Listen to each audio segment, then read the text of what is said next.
Embarking on a journey through the cosmos. Galaxies shine with every step we take.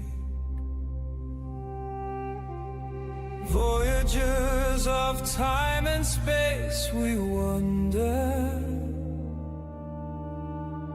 Uncharted paths our destinies will make.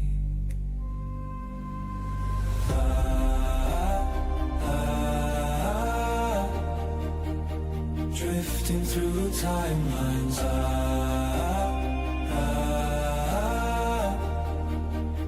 Drifting through timelines.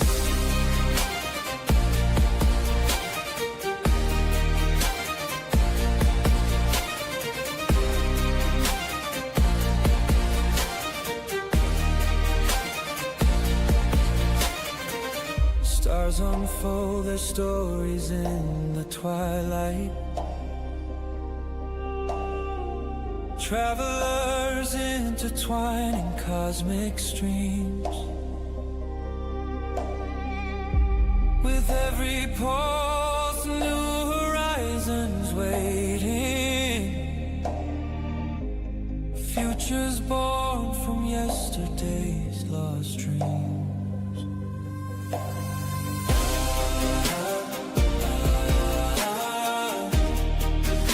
Drifting through timelines.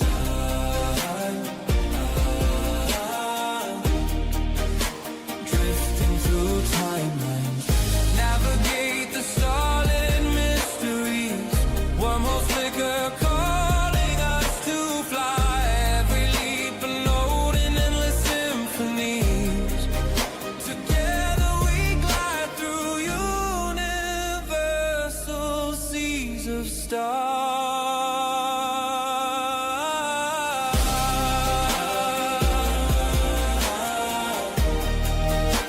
Drifting through timelines.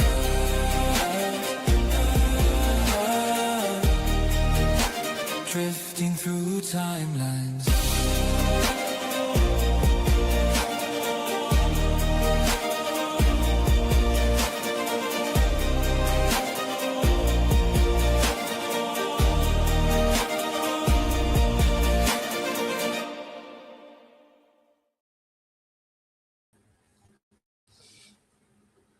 Hello everyone and welcome to my live stream this weekend.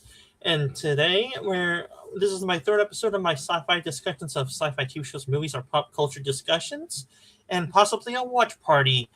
But please welcome to the panel, the one and only PvP. Hello, Hey everybody. PvP. Hey, hi there. Hi there, historian. I guess I should start calling you historian. Yeah, let's give him a nice round of applause, ladies and gentlemen, to build up his ego a little bit.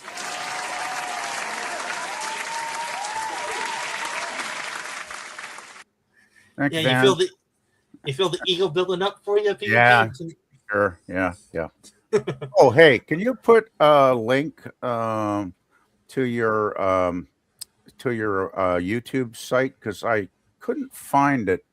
I'd like to put it in my favorites so I can find it easier, because I got a lot of channels loaded up, and I scrolled down and I couldn't find yours for some reason. I think I already subbed to it, but I'm going to put it in a favorites list, and then it'd be a lot easier just to find it.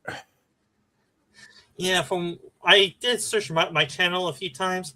It looks like that sci-fi something is a common YouTube name sometimes. Yeah, probably. Can you put it in the private chat so I can get it here? All right, but the link may not work in the private chat, though. I may just show you the title name. Oh, right. We'll soon find out. Let's see if it works in the private chat. Let's see. Here it goes. Oops. No, just that popped up. Yeah, but I've got the title now, so let me copy and paste and see if that'll bring it up on the YouTubes. Let me see here. Yeah, there's There's one more YouTube channel that has roughly the same name, but it has a dash name instead of a full name. Yeah.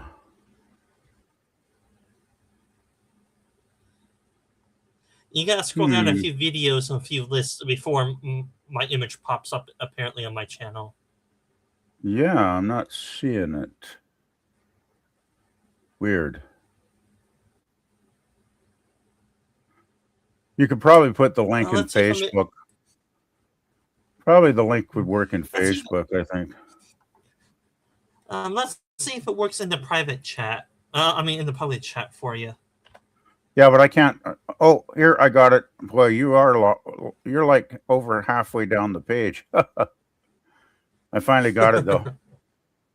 Yeah, let's see here. Boom, boom, boom, boom, boom, boom. I'm going to, let's see, go to the, save that. Okay, I got you saved in the favorites list now, so that should make it easier to, from now on to find. Alrighty, and we're gonna head start out the stream with a list, a tier list I have for us to check out, or listing for us. This is an article I have popped up from Game Rant. SG1 best appearances by Star Trek actors, and you all know where number one may be. You may not like him very much due to his personal preferences. Well, okay, interesting to find out. All right, then let's see here. Number one is the one that played Odo in DS9. Oh well, I got nothing against him.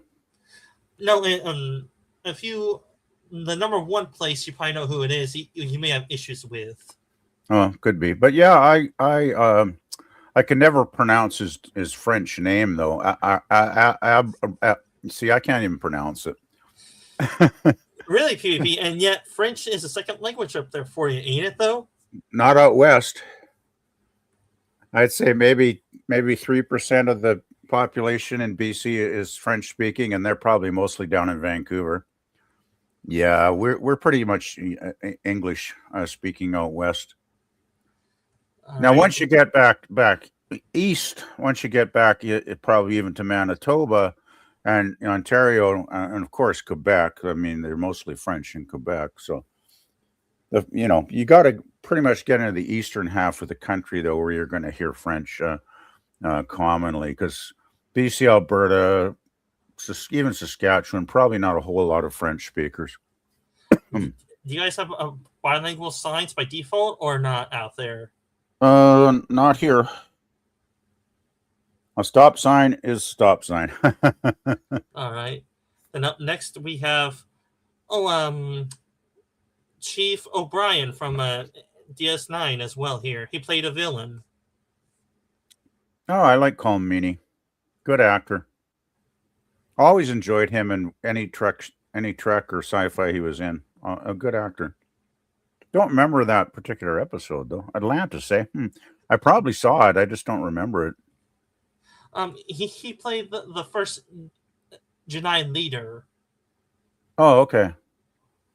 Yeah, it's been a long time since I've seen Atlantis. Oh, gee, it's got to be maybe 15 years since I watched an episode. Because I used to watch it on cable TV years ago, and I don't even have the TV hooked up anymore. So, PvP, what's cable TV? Yeah, exactly. I think a lot of people are pulling the plug on cable. I wouldn't be surprised. Well, I mean, there's nothing much good on TV anymore anyway. Like, Yeah, and do you know what the weird part is? Streaming services is now the new cable service.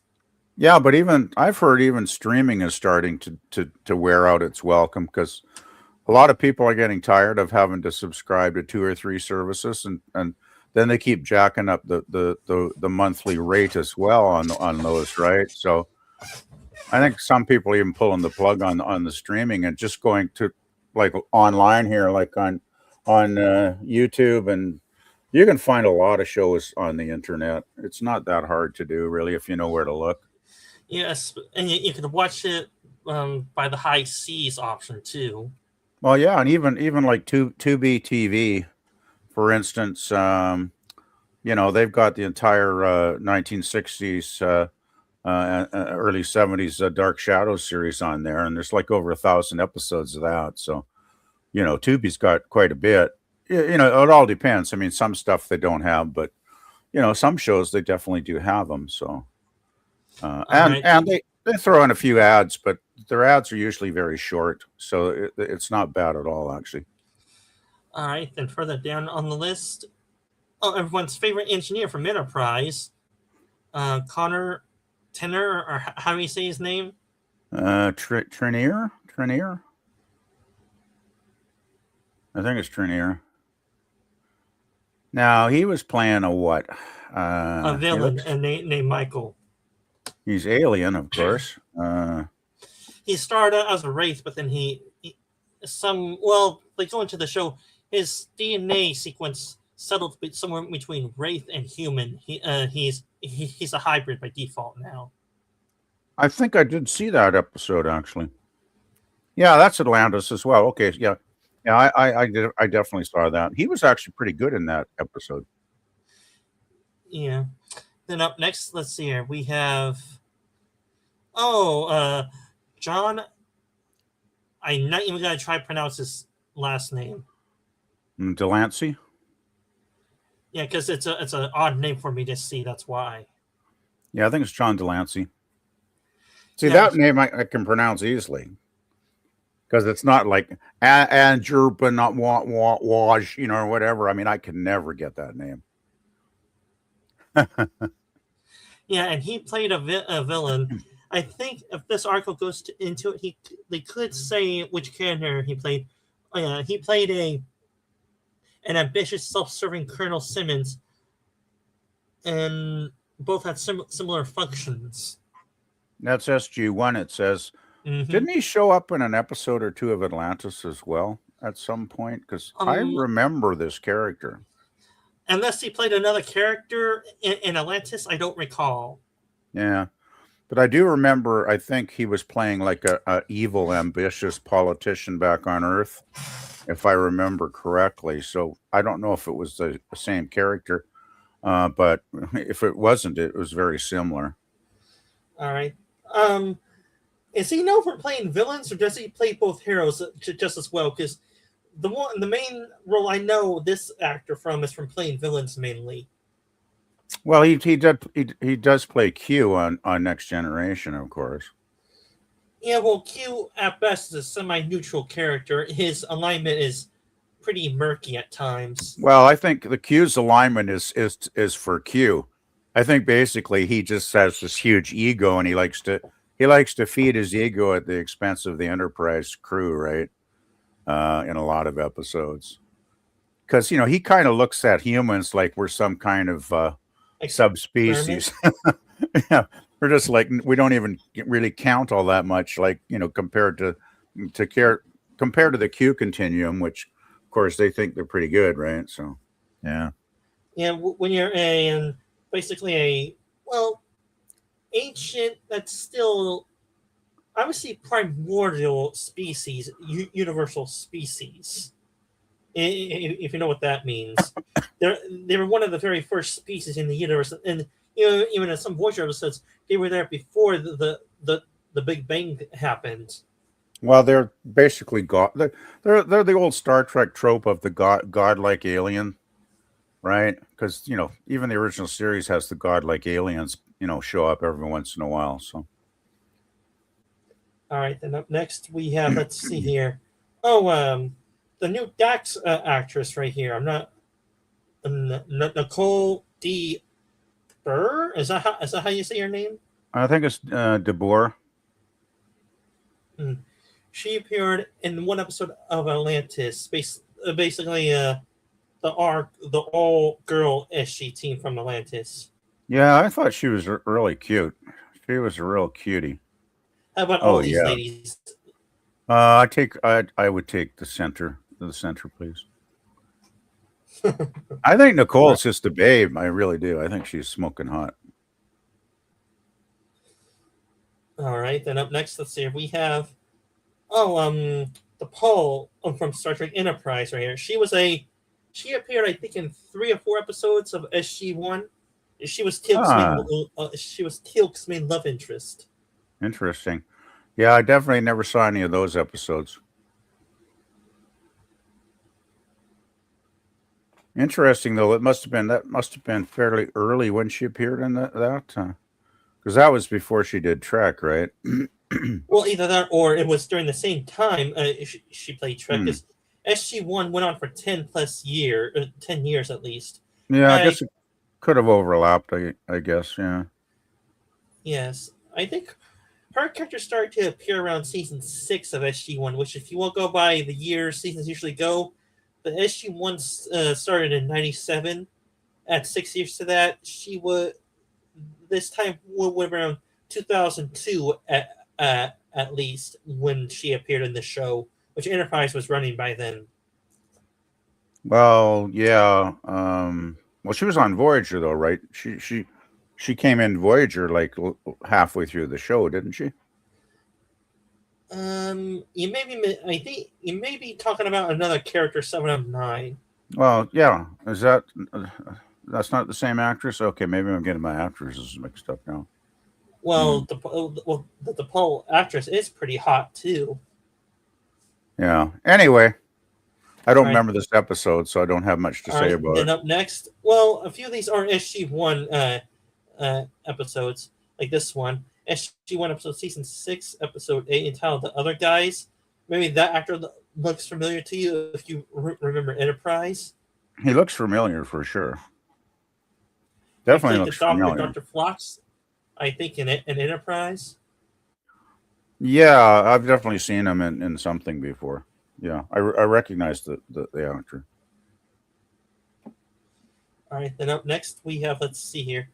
Oh, everyone's favorite Ferengi, but this is him without the Ferengi makeup. He appeared early in Star Trek in Stargate SG-1 in season 1, episode 8.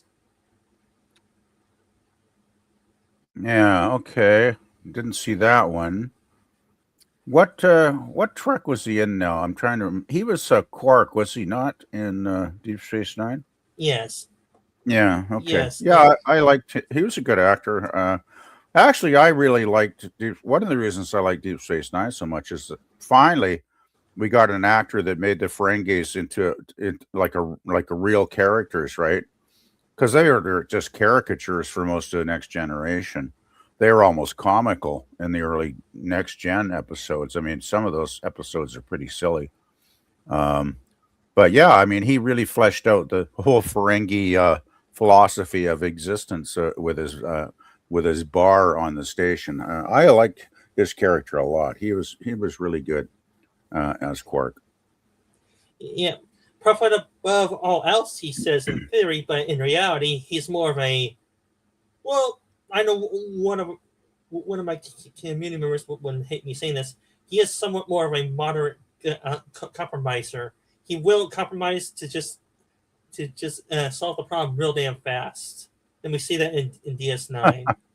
Well, he has to sometimes with Cisco and Odo hanging around in the background because he only can get away with so much. And I think Quark realizes that he's got to keep it low level or else.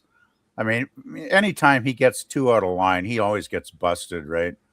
Odo will show up or Cisco will show up and it's like, okay, you're shut down. So, yeah. Gee, I wonder how many strikes Odo gave for any, or how many of those charges actually stuck to Quark. Probably none, because they need him. Yeah, He's the main character. It doesn't seem like he ever did any serious time in the cells. Yeah, in the slammers. So, yeah. All right, then up next, let's see here. Oh, some will argue either the best or one of the worst Next Generation characters that were basically worthless. I don't like her as a person, which doesn't help because I don't like her politics. She said some very awful things. about Texas, I remember. Not cool. I just don't understand why celebrities have to open their big dumb yaps and give, offensive opinions on a situation. Like, just keep it to yourself, like most people do. Nobody cares what you think anyway, Marina. We really don't care what you think. We don't care what your favorite ice cream flavor is. We don't care what your shoe size is. And we don't care about your political views either. So just be an actress and be glad you got paid. Well, that's just well, that's an early trigger warning for you because you probably know who number one is by me saying that. Surprised me. Oh yeah, my least favorite Star Trek actor of all time. Now he's become. Yes, he played Richard Woolsey. At first, the hateable bureaucrat, but then the lovable bureaucrat. Well, Woolsey was a good character in Atlantis. I enjoyed him. I mean, that's the sad thing. He is a good actor, and I enjoyed him in Star Trek as well, playing the Doctor. But man, then he went on that new stuff, and he just jumped the shark like totally. And it's bad enough that he thinks that this stuff they're cranking out nowadays is somehow good and somehow legacy Star Trek, because it sure as to hell isn't. It's not even Star Trek in my opinion. And but that's unfortunate enough. But then when he attacked the fan base because they didn't love the new show, well, it's like, hey, you're an actor. You get paid to act. Don't tell the fans what they're supposed to watch or what they're supposed to think. If the fans don't like your show, they don't like your show. Get over yourself already. So yeah, Picardo went from being a respectable Trek actor to being, in my books, he's just garbage now. I can't even watch him in Voyager anymore because I just can't. Every time I see his face, I just think of the crap he said about the fans, blaming the fans for the failure of the show. Well, it's not the fan. The fans didn't produce the show. The fans didn't write the show. The fans didn't act in the show. It's not the fans' fault if your project is a failure and nobody wants to watch it, Robert. It's not the fans' problem. It's your problem. Maybe if you cared, you might ask the producers to maybe up their game a bit and put some decent writing into the show. But of course, that will never happen. So yeah, he's on my do not watch list. But there's a lot of celebrities, that I don't watch or I don't listen to their music anymore because they've said some really dumb things in recent years. So yeah. Well, I do have an important question to you, PUP. You may find this difficult to answer. Can you separate the artist from the art anymore, or can you not? I usually try to, but the thing is, I can separate the art from the artist. Like say Pablo Picasso. I think he was a great artist. He was not as great as a person because he had so many women. He was a womanizer basically. Had I think about 7 or 8 relationships during his life, and a lot of the women that he knew, they didn't end well. Some of them, I think, even deleted themselves because he was that toxic. He seemed like a very selfish individual as a person. So I don't like him as a person, but I do respect a lot of his art, even though some of it it's it varies in quality. But when he hits a high note, he produces some really. He produced some real first-rate stuff. So, but the thing is, Picasso never attacked anybody. He didn't attack the people that viewed his art. He didn't attack people going to the art gallery. He didn't attack people that bought his art. He didn't make any political statements. If he wanted to make a statement, he would make it through a painting, right? Like he did with Guernica when he painted that painting about the Spanish Civil War when the fascists bombed the town of Guernica just to test out their air power, and they slaughtered a bunch of innocent people in that town. So he made a painting about that because he was Spanish, even though he lived most of his life in France because he was in exile. Um, but I can respect the artist, but can respect him as an artist because he didn't open his mouth and take political sides on anything, and that's the difference. It's when Jabs. someone like when Picardo made it personal by specifically attacking the fan base, that's stepping over a line. I don't care what other people can disagree with me, but once you attack the people that put the money in your pocket and gave you a job as an actor for many years, he should be thanking the fans. Because how many actors actually don't have a career? How many actors try and then they give up because they never hit that that payload of a popular show? He was lucky to get Voyager because Voyager was what put his name on the map, as an actor on the map. So when they make it personal, that's crossing the line to me.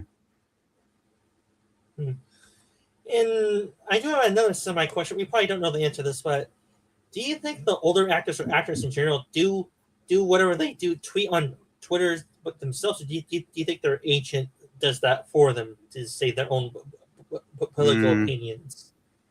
Well, if the agent is speaking for them, I think they need to get another agent, because an agent should just be looking after the finances, make sure the paychecks, go to their bank account. Maybe the agent would obviously be looking for new properties of shows or movies that are in development that he might feel the actor is well suited to get cast in. So the agent should submit the name of the actor to production companies. That would be, I think, an agent's job. But other than that, I don't think the agent should just stay out of it, any political statements. I don't see that as their role at all. It's up to the actor. If the actor wants to get political, that's their decision. I don't know. The agent should just stay clear of that kind of stuff. Let's see. Trying to see. Do we have enough time for one more list, or should we go on to our watch party part of this video? Well, we got what, about 90 minutes, roughly. Mm-hmm. Well, I don't know. What do you want to do? Do you want to do a watch party first and then wrap it up with another list? Well, I'm going through the Game Rant listing right now, seeing if there's any interesting lists that may be interesting, or articles that may interest us. Right now, right. I'm not finding very many. Mm-hmm. Well, this could be something right here if we did not do this already. Let's see here. Let me pre-check it. Okay, this may test your Star Trek knowledge, PP, right here. Let's see if we did not do this list already. See here.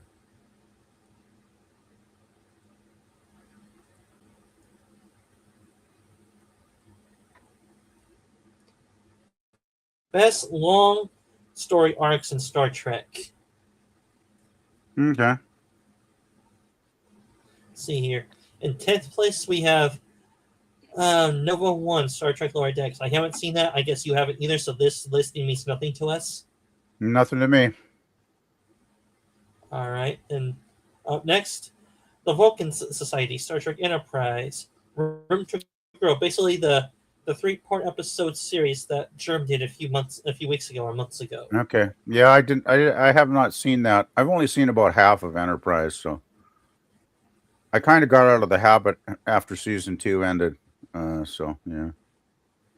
Yeah, I think this arc took place in the end of season 3 for the first episode or second episode. Then it rolled over to season 4 for episode 1, I think it was. Huh. Okay. Then up next, let's see here. Pike and that alien race from the Cage episode, Star Trek: The Original Series, and Star Trek: Discovery. Everyone's favorite Star Trek series. They should keep their paws off of the good stuff. Don't go back. And I'm sure they probably changed it and messed it all up too in Discovery. They must have, because they pretty much screwed everything else up. Like the bloody Klingons, they turned the Klingons into an abomination of stupidity.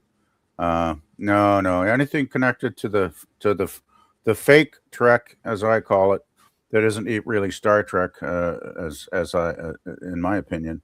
No. I'm sure they screwed it up. The Pike story was concluded with the Menagerie episodes.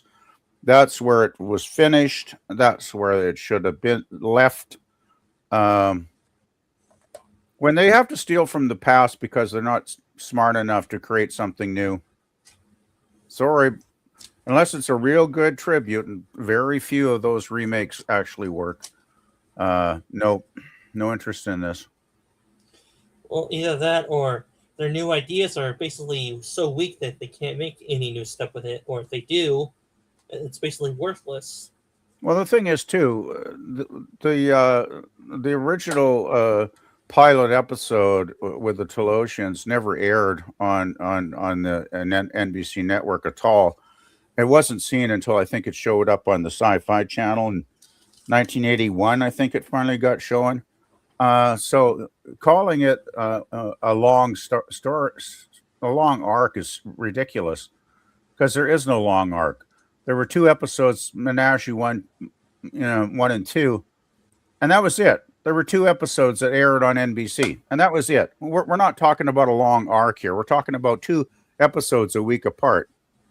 So for Discovery to pretend, because they dig it out of the grave, 50 years later or whatever, that it's that there's a 50-year arc. I mean, that is a joke.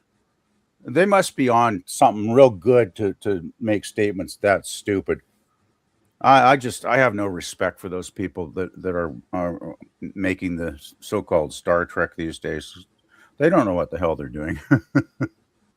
All right, then up next in this one we have Star Trek Voyager, species 8472, that was introduced in, I think, the season 3 finale, and had a few episodes occurring through the rest of the Voyager series. I think it had at least 3 more episodes of species 8472. They were a major side arc villain. Then they became somewhat interesting, and they just became another species in the Star Trek lore by the end of the episode that they were in, which you may not like Voyager, but I'm going to reference an episode. It's where the species try to pretend to be Starfleet in that arc where they try to infiltrate the Federation, that episode. Well, there was I think there was the episode that ended a season, and then it was a 2-parter, right? Because I think it was, Scorpion parts 1 and 2. I wasn't aware there were other episodes that followed up on that later, but I guess if there were, I suppose that could be considered a longer story arc, I guess. Well, this spot is actually stretching it too, because I would not call the other episodes a long-form story arc. They feature the species, but not a long-form story arc to it. Yeah. Yeah, when I think of a story arc, I think of something like, say, Farscape, where John Crichton gets sucked into the wormhole in the first episode, ends up in a remote part of the galaxy with all these strange aliens, and meets Aaron Soon in the first episode when she kicks the crap out of him when he's locked up in the cell. And that's when they meet, because they don't meet very friendly in the first episode. But then that arc goes all the way through 4 seasons, with the development of their relationship from hostile early on in the series to actually a love interest in the latter years of the series. And then when we get the Peacekeeper Wars 2-part miniseries that wrapped up a lot of the plot lines because the fans demanded it after it had been abruptly canceled at the end of the fourth season. They continued that story arc with Aaron and Crichton, and spoiler alert, at the end of the miniseries, they actually have a baby, and that's where it all ends on a happy note. So I think something that goes for over 4 years with a continuous theme running through it, that is a long story arc. All right, then up next on this list we have the Emissary, Star Trek DS9. Oh, that is not the longest story arc. Well, if you want to stretch it, it could go for about 4 or 5 episodes throughout the entire series, and that's stretching it. Yeah, I don't remember it being that much of a reoccurring theme. Occasionally in an episode, the religious stuff would pop up, but it didn't take too many episodes for them to kind of back off on that stuff because I think they sense that the fans, want science fiction. They don't mind a bit of, religious, flavoring, so to speak, because, that does pop up in Trek sometimes. But I think they realized, then because it was Commander Cisco early on, right? And then they made him into Captain Cisco, I believe. So I think the writers figured out quite quickly that they basically wanted Cisco to be, kind of like Kirk-like character. Basically, he could think on his feet. He used diplomacy when he could, and when he couldn't, he would use force. Cisco wasn't adverse to having the occasional punch out with somebody. So, I think the whole religious aspects, even though, of course, with Major Kira, you had the whole after war scenario of the Cardassians, and things were still, uneasy with them. So, that made sense, of course. But yeah, I don't think that was a huge story arc, really. All right, then up next on the list, let's see here, we have Nog's story arc, the first Ferengi in Starfleet. I could see that a little more. Yeah, if you want to count him going to Cisco, asking for a letter or a recommendation at the start of his arc, okay. I think the arc sprinkled out lasted about 4 or 5 episodes throughout the series. Yeah, he was in the show for quite a while. And he was the one that would hang out with Jake, right? If I remember correctly. Yeah. So I could see even their buddy relationship as kind of a bit of a story arc, because it was kind of a sub theme that would show up in the occasional episode. So this is closer to a story arc than most of the other stuff so far on the list. All right, then up next, let's see here. We have the Dominion War. Now this one they got right. This took about from season 5 onward from DS9. The first half of it was a Cold War, then the second half was a full-on hot war, if you know what that means. Battleships. Yes. But yeah, that definitely was probably just about one of the other than that, I guess maybe the Cardassians could be seen as a story arc in a sense. But that was definitely one of the more prominent story arcs of DS9. Definitely. I would agree with that being on the list for sure. All right, then up next, let's see here. Locutus of Borg. Oh, this one is stretching it as well. It's only 2 episodes. Yeah, you could argue it to maybe 3 because that family episode, when he goes back to Earth, he's still feeling the after effects of being, absorbed into the Borg collective. So I think he has a few flashbacks and that. So you can maybe stretch that out to 3. Occasionally, you'll get a Borg Locutus reference. If you really want to stretch it, you could take it to the Next Generation First Contact movie, because I think it probably gets a mention there as well. But that's kind of really stretching it. to include the movie, I think. So yeah, I don't see it as a long story arc either, really.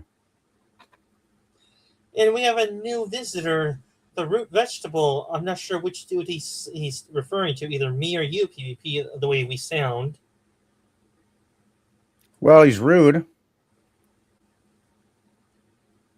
All right, then next on the list, let's see here. We have 7 of 9 arc. This could be, this one could be on the list because her arc in Voyager was a major. Her arc was one of the reasons why I stayed on with the show. Okay. Yeah, throughout season 4 onward, they did use the character to develop her humanity more over the course of the series. Not sure how many episodes featured her or used her. I think probably about a quarter of them used her during the latter half of that.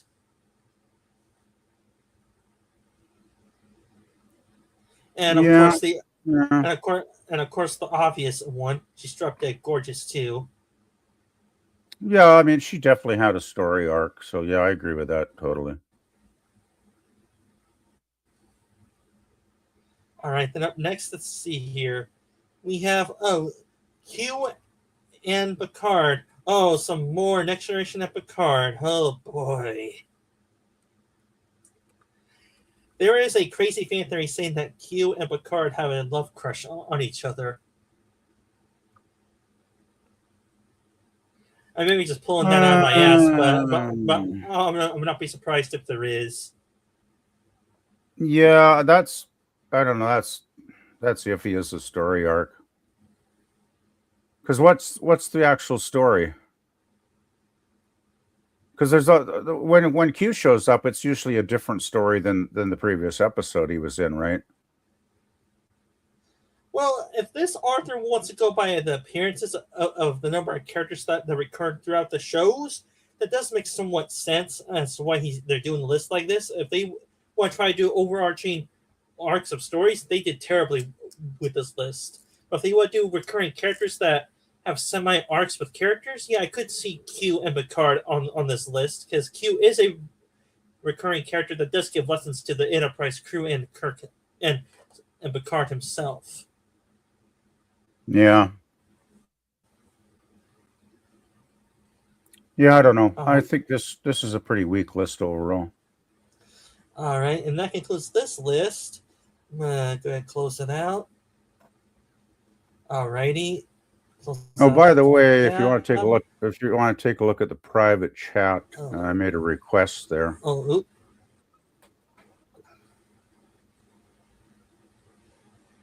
you have a request?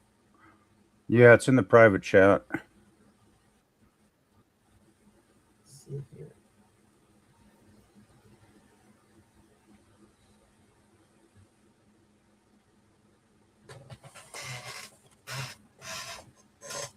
Okay. Let's see here. Are you not already though, or did I not make you one? No, you did not. All right. Yeah, every YouTuber has to deal with trolls, don't they? Well, I just think it's better to nip it in the bud. Nip it in the bud early, I say, because if they get away with it once, they'll probably be back eventually. Yeah, and don't worry, PvP. If you ever have your own live streams, you'll get your own amount of trolls too, as well, PvP. Yeah, I'm gonna have to definitely get some people to mod whenever I do get started. Let's see here.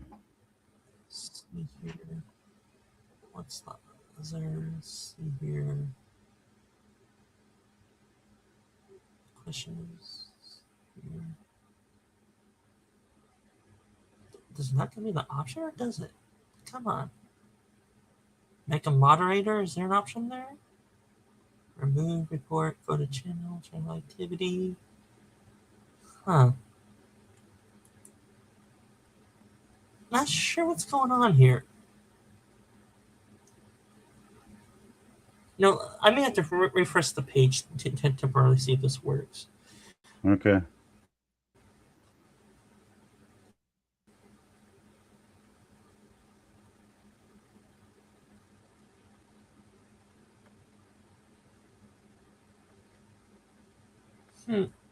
No, I can't make you a moderator. I'm not sure what happened. Either I don't know how to do it, or they took away the option for right now on my channel.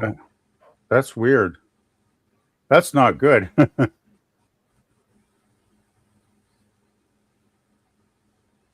There, I deleted that guy's comment myself. Yeah, that's good. Alrighty. Now, ladies and gentlemen, if you're up for it, we're going to switch over to our watch party part of this channel. PvP is not in the Cosby room already. I do have it set up for us. There's a Cosby link in the YouTube chat as well. Yeah, For I'm PvP who good. wants to join up. Heading And over as there. well, I'm just going to get some water. So once you get set up, I'll be back in a couple minutes probably. It won't be too alrighty. long. And if you want to help out the channel a bit, like a few pennies or a few dollars, consider donating them to my Patreon page right there. Memberships are as low as $3 a month. As well as if any of you want to check out my merch store of items and logos to help out further, and the link's right there. And of course, if you watch along with us, there's a Cosby link right there in the YouTube chat for us. And with that out of the way, I believe I have everything all set up for us to begin the watch party. Just gotta go full screen right here. Alrighty.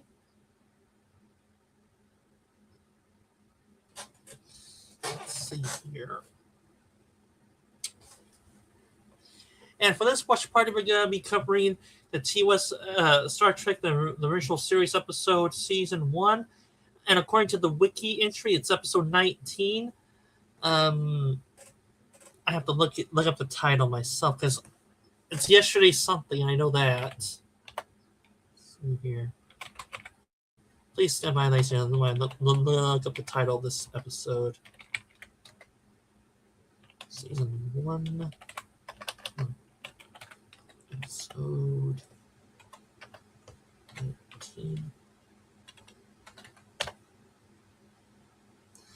19. Tomorrow is yesterday. Yeah, season 1, episode 19 of the Star Trek the original series episode. Tomorrow is yesterday. Alrighty. And if PP is back at his station, but you can begin the watch party. I'm I'll wait another few seconds or minutes. PP to return. Let's see here.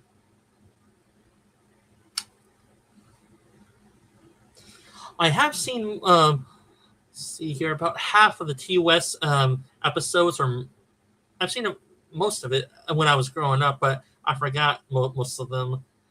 Unless you describe the plots of a few of the episodes, I may know which episode you're talking about. Let's see here. And I have seen a few episodes of TNG. I did not have interest in it at all because I find it very boring and repetitive.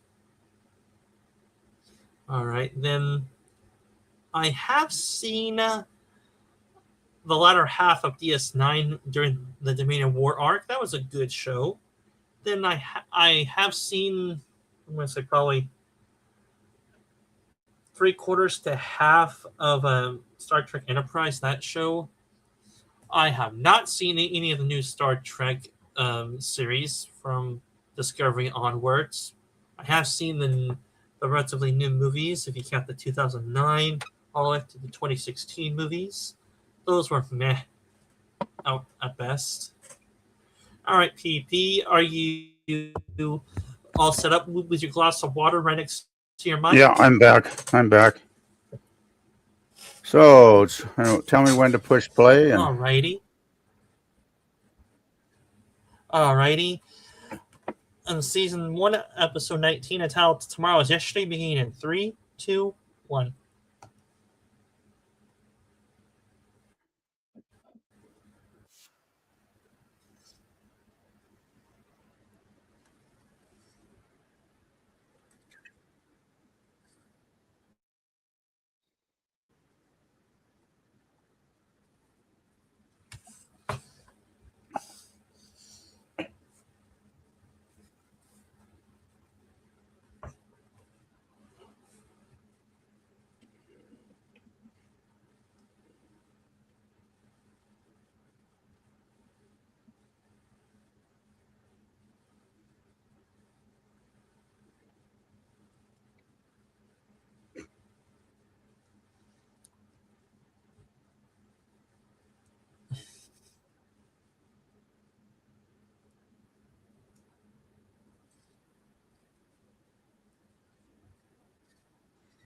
I bet this episode puts more interest in the Roswell incident, probably, huh? Just a second. I was just changing tabs there. Yeah, well, I guess that could be. Volume's good on this episode today for some reason.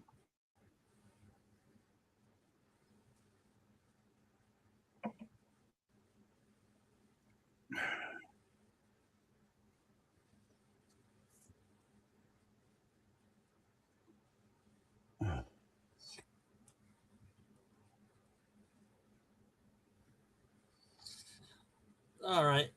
Well, the source I'm using appears to be using the original effects of the show. Yeah. Yeah, well, I prefer the original effects anyway.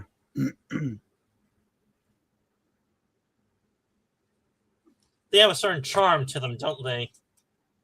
Yeah, I think they look better. Like I always found the remastered Enterprise look kind of fake. Strangely enough.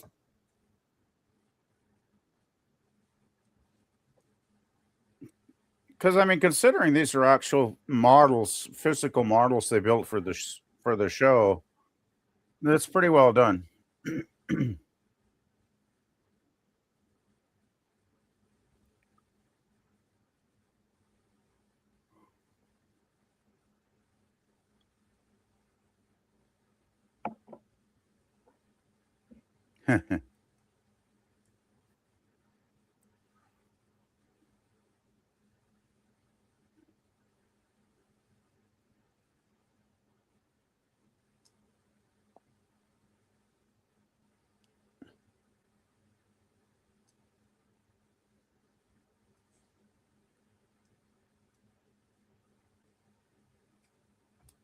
Hmm.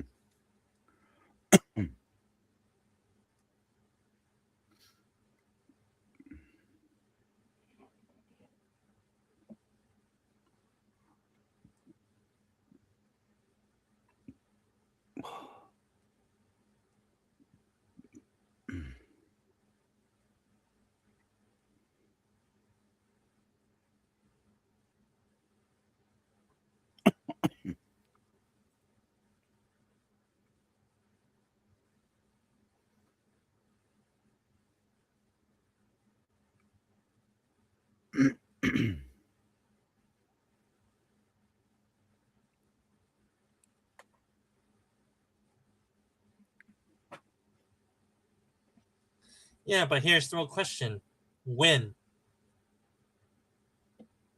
Yeah, well, they find that out pretty quick.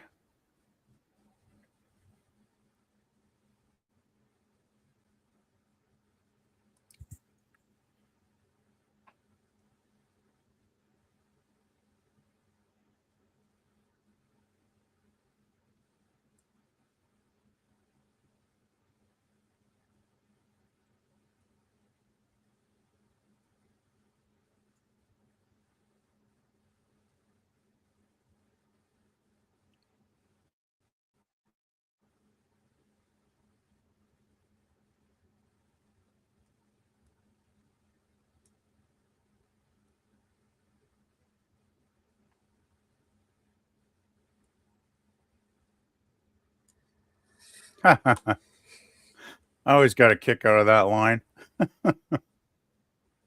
Since they actually were in the late 1960s.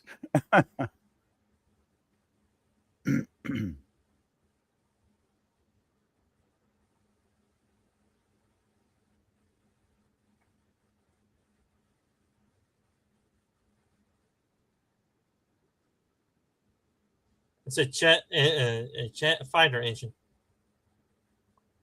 Yeah, they used a fair bit of stock footage in the early part of the episode.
Don't you love classic paranoia?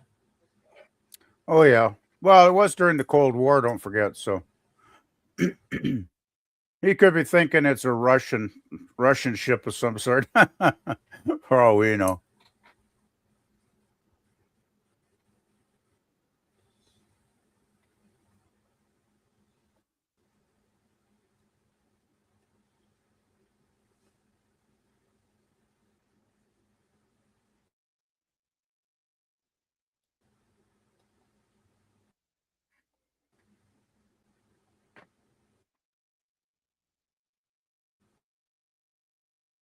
It's starting to stutter.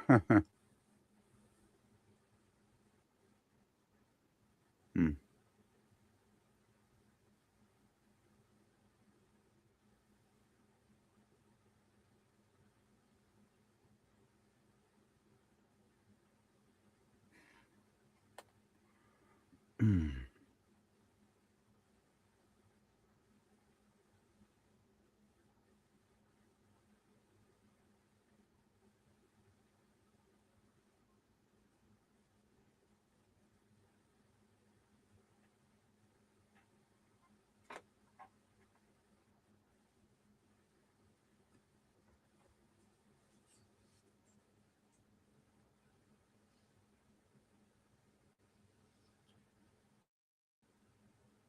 They made one fatal flaw. They did not check to see if he was armed.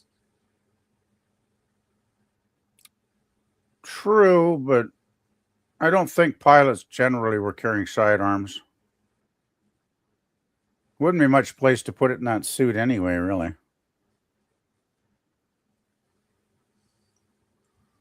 You'll be surprised, PvP, if the suit has pockets, they probably put one in there. Could be the transporter would detect it though if there was anything. So I don't know. But yeah, I guess that could be considered a plot hole.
Spock finds this very amusing, doesn't he?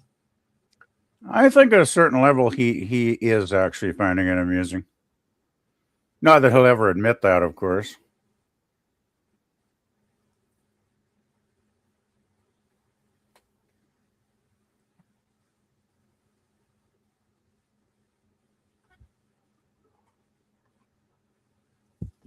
Oh boy.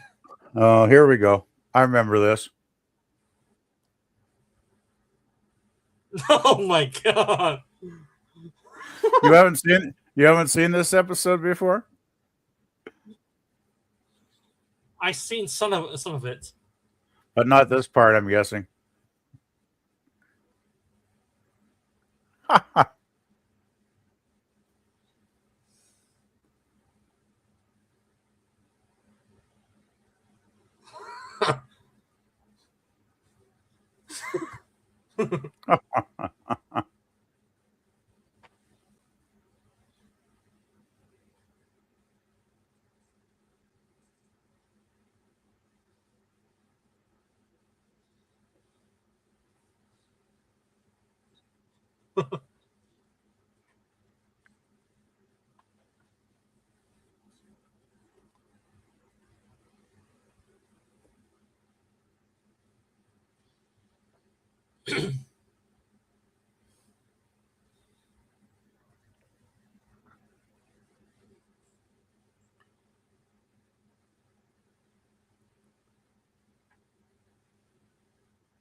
Oh, the captain has a point.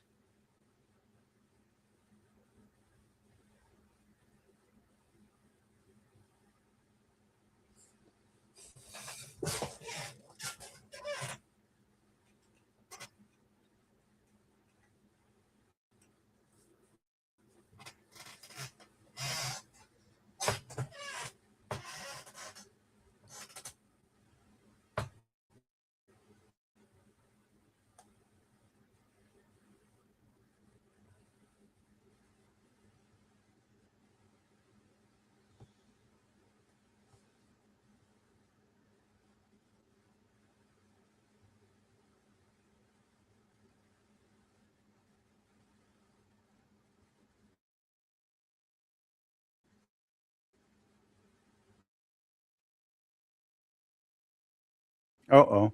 You get in the circle of death?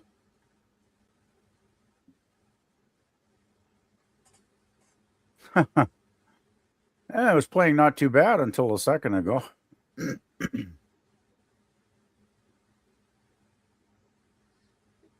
I think it may be on your end, PvP. It's playing fine on my end.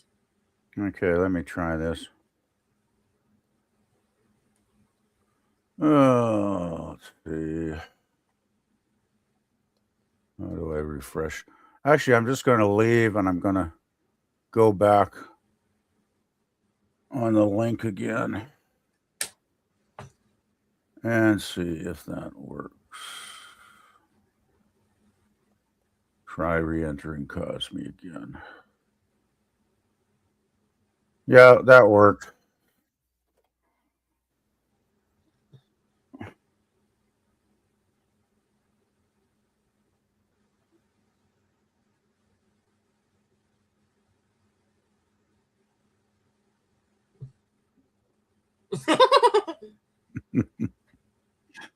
Yeah, that's pretty funny, but I don't know if it's really aged that well.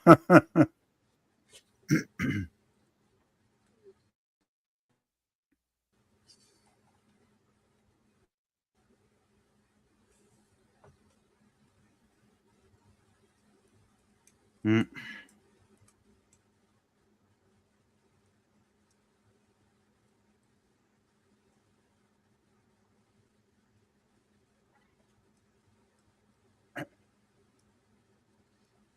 Does Christopher figure out how to work the transporter or not?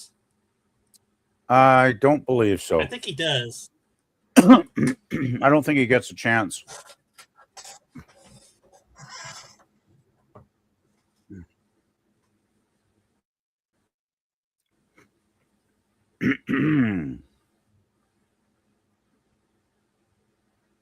Oh, geez, I'm getting the spinning circle again. That's not good.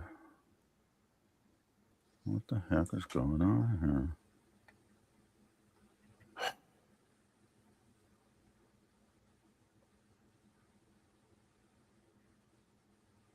Yeah.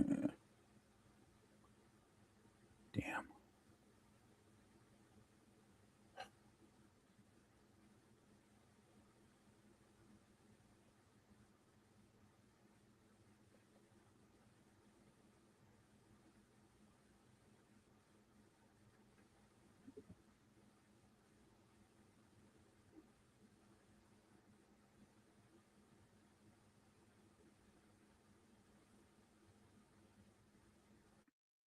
They could find another planet to colonize during that time period. Yeah, it's playing now, hopefully. I was having internet issues on Wednesday and Thursday, though, so hopefully my internet's going to not cut out. If I suddenly disappear, it'll mean my internet's gone off. I got to call, actually, the cable company and see what they say.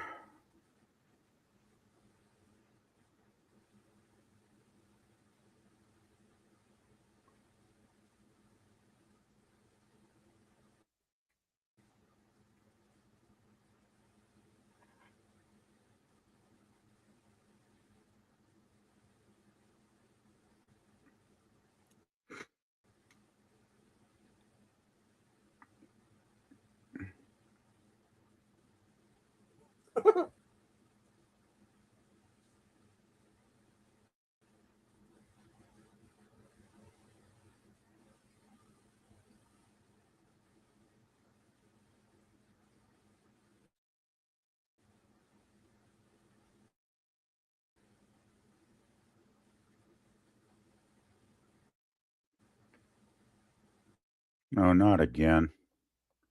I don't know what's going on with this site. That's the third time. Jeez. Spoiler.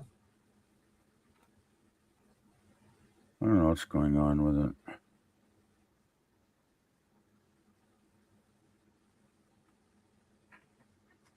Yeah, that's weird. I don't know why Cosme's acting up so much on my end today.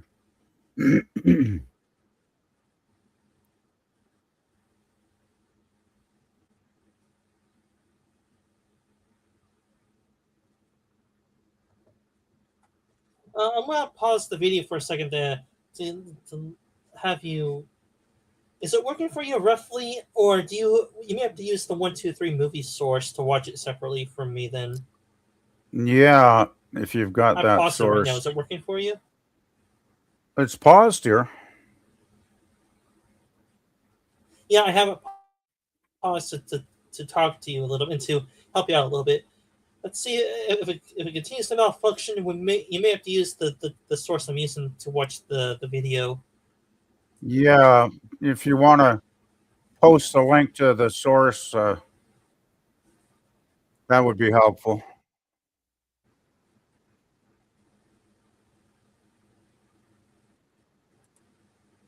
Okay, let's see if that works. If not, I have to put in the public chat for you.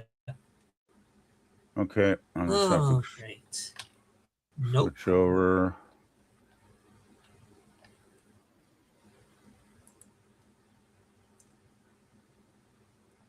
Yeah, I'm gonna put it in the public chat for us because the link in the private chat links it's not working for me properly. Okay, If we're able I've to got go it. switch over to the YouTube chat real quick, there's a link in the YouTube chat. Okay, I've got the. All right. I've And the got timestamp the. roughly for us right here in this video is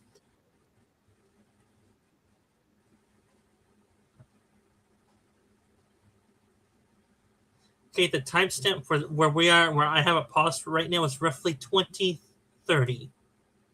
Right. I'm just going to see here. Okay. I'm just going to.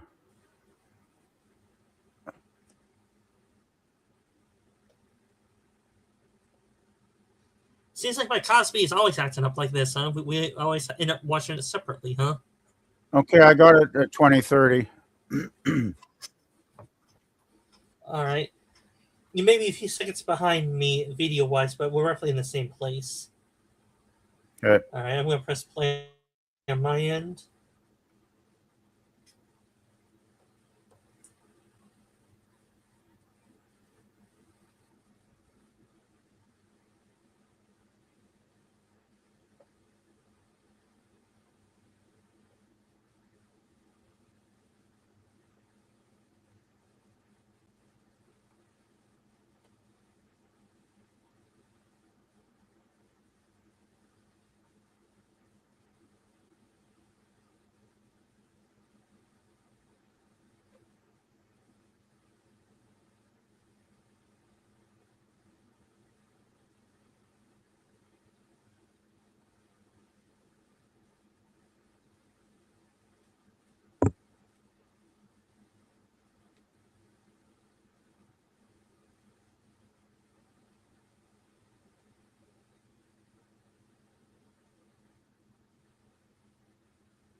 Time travel can become somewhat icky at times, especially when you don't cover your tracks very thoroughly. That's what they're doing in this episode, huh? Yeah. Yeah. Basically, I suppose that would be the case. And that's also a case for time travelers too. If they ever do master time travel, would we even know it because they cover their tracks so damn well, or will we not know it? Well, I always have. I always have kind of. I usually don't like time travel stories anyway because a lot of the time they don't make much sense. But Star Trek, actually, the couple of episodes they did in the original series, I thought they did it quite well. It actually kind of works, which is rare because sometimes if they're not well written, you get into all these paradoxes and it just starts to fall apart and not make sense by the end of it, end of the episode. So, but Star Trek generally does it well.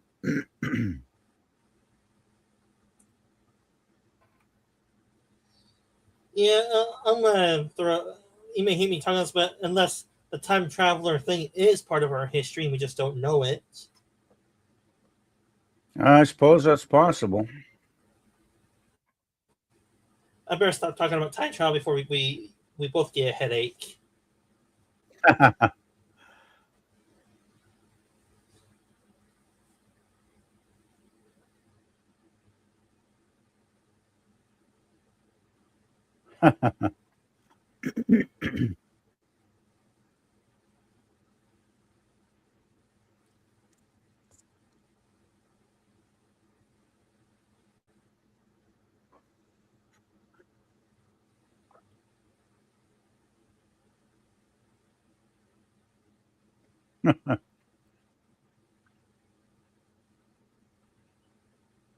Oh boy.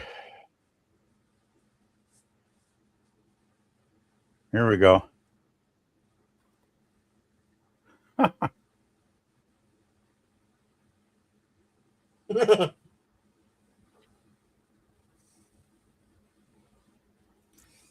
just love the bickering between Spock and McCoy. Yeah, definitely.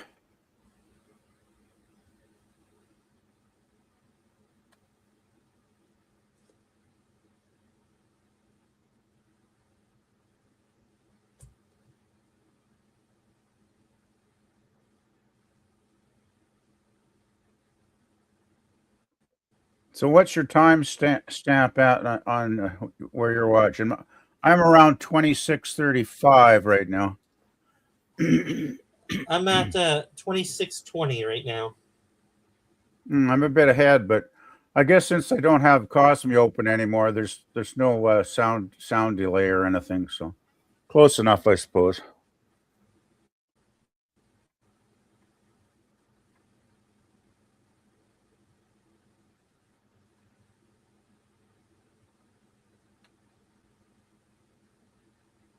He opens it.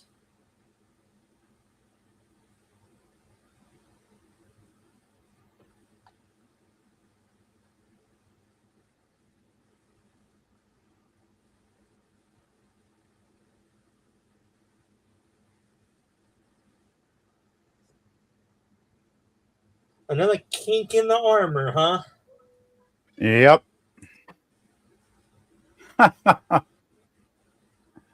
This is good.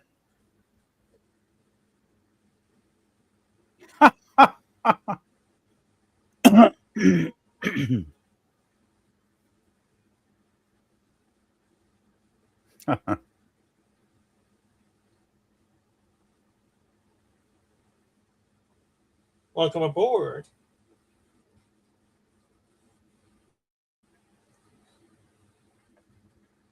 And he faints. Well, he's too afraid to do much of anything.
The good old days when there was no silent alarm, or was there back in those days? uh, yeah, there was probably no security cameras then either, because you'd have security cameras everywhere nowadays. I think the '60s, probably a little bit before that, all that stuff came in.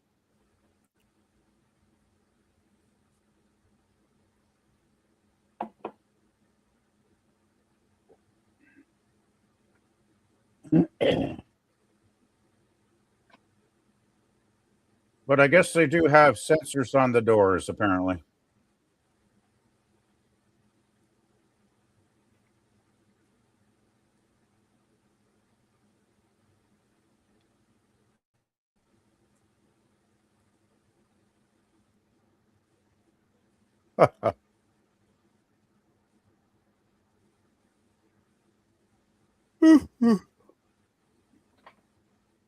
Oh, we got a good fight scene. Love how Shatner does his own stunt work here too.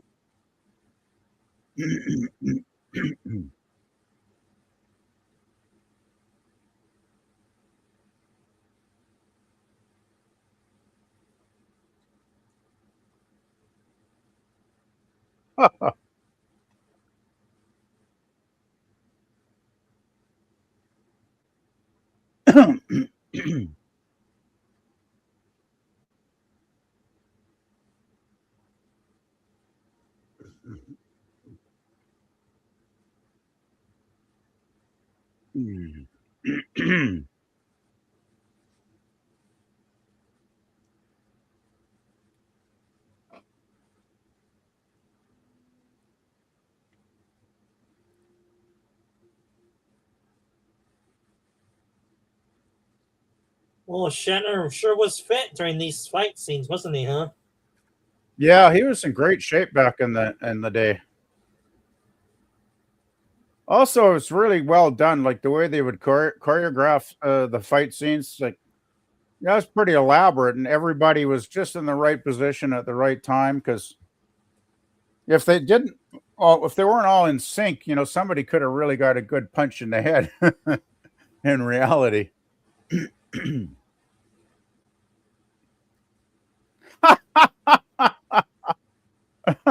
And Kirk smiles.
Oh boy.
That sounds about right. Where he's from, huh?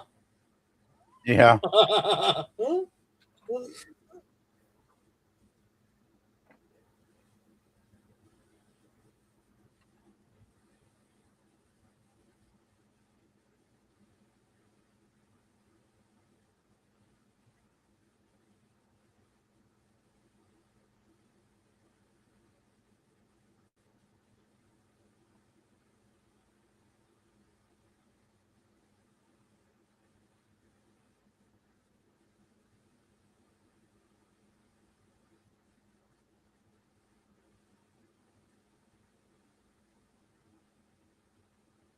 The captain knows how to bargain, doesn't he?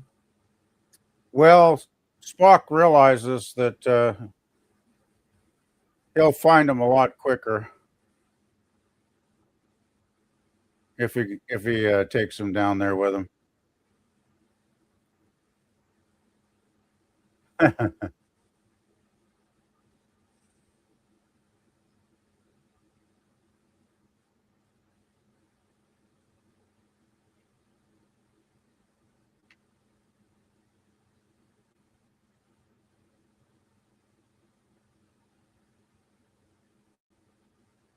Why am I getting a Kirk vibe from that captain as well?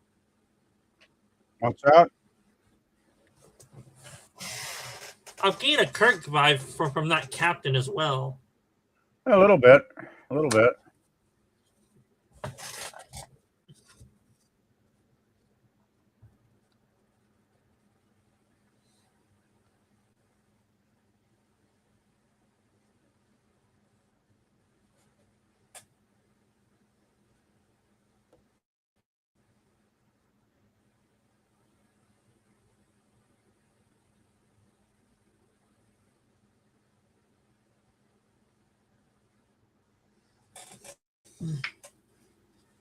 Ain't that convenient, huh?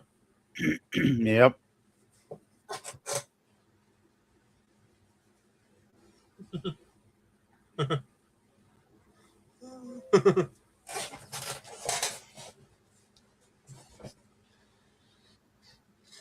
Well, at least like he gets to go home on a full stomach, huh? Yeah.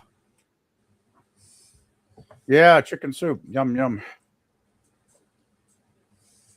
It's, it's also the best medicine for a cold, ain't it? Yeah.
Did they clean up the effects later on a little bit to not make it so noticeable? Well, they remastered it and they replaced it with CGI.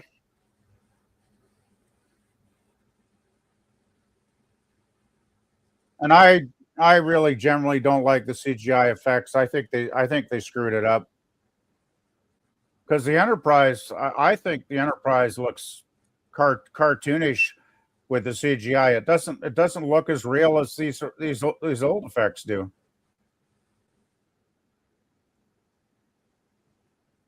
There's only a few times when the CGI actually improved an episode. Like the end of the Doomsday Machine is a little bit better because they replaced the really wonky looking model that flew into the Doomsday Machine. The CGI actually made that last scene look better, but overall, I don't think the CGI improved it much at all, really.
Was the voyage home a callback to this episode effect too?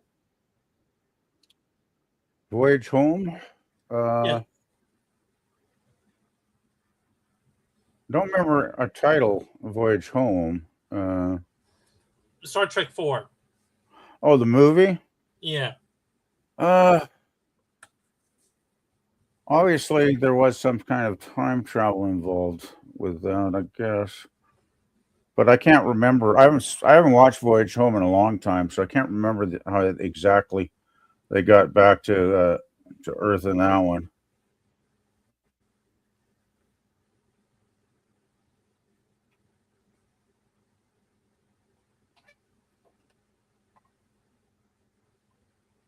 Hmm.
Hmm.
They get blown out at the end of this episode. They start over.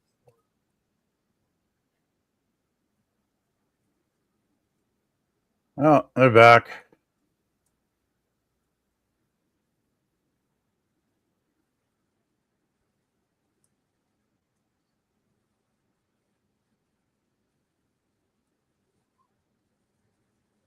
Oh no, not the voice.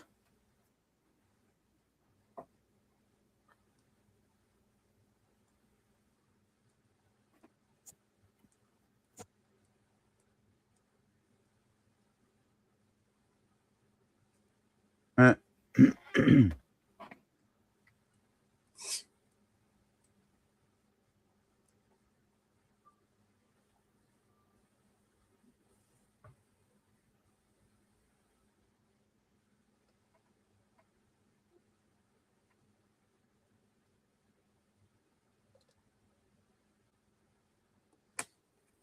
Alrighty. And if the episode is finishing the same time we are, PvP, then that concludes the episode for today. And Yeah, the yeah, watch it's party I'm going to done. wrap up pretty soon. So, Yeah, it's done here. So all right, PvP, if you will give a little self promotion about yourself, what you do. All right. Well, if you want to give a little self promotion about what you do on your channel and where you're at usually for people to check you out, go ahead. yeah, well, channel, basically my channel name, same as on here. Pretty much all music, lots of albums, music videos, specifically mostly 60s, 70s, with some 80s thrown in as well. So lots of music on there. If you're wanting something to listen to, I'm sure you'll find something if you take a search of my playlists. And other than that, not much going on at the moment. So that's pretty much covers it, I guess, at this point, Dan. All right. And as for me, I'm Sci-Fi Historian. On this channel, I cover different franchises of characters, lore, and all kinds of stuff. I do my sci-fi watch parties usually on Wednesdays, 6 p.m. Pacific time with my co-host, if he's up for it, usually is. And I do my live streams usually on Saturdays between 2 and 4 p.m. Pacific time. And I do have, I try to upload a new video on this channel towards the end of the precinct and the beginning of next week. And I do have another channel called Old World Sorcerer Dan. On that one, I cover Japanese anime and cartoons in general. Right now, we're in the middle of season 2 of Shield Hero. The watch parties on that show are on Fridays, 8 p.m. Pacific time, after Gwyn's Walton streams, usually. Beyond that, every new watch hour and watch minute on here, because just to make more content for you guys, so hopefully make a few dollars off YouTube. Until next time, everyone, live long and prosper, and may the force be with you always.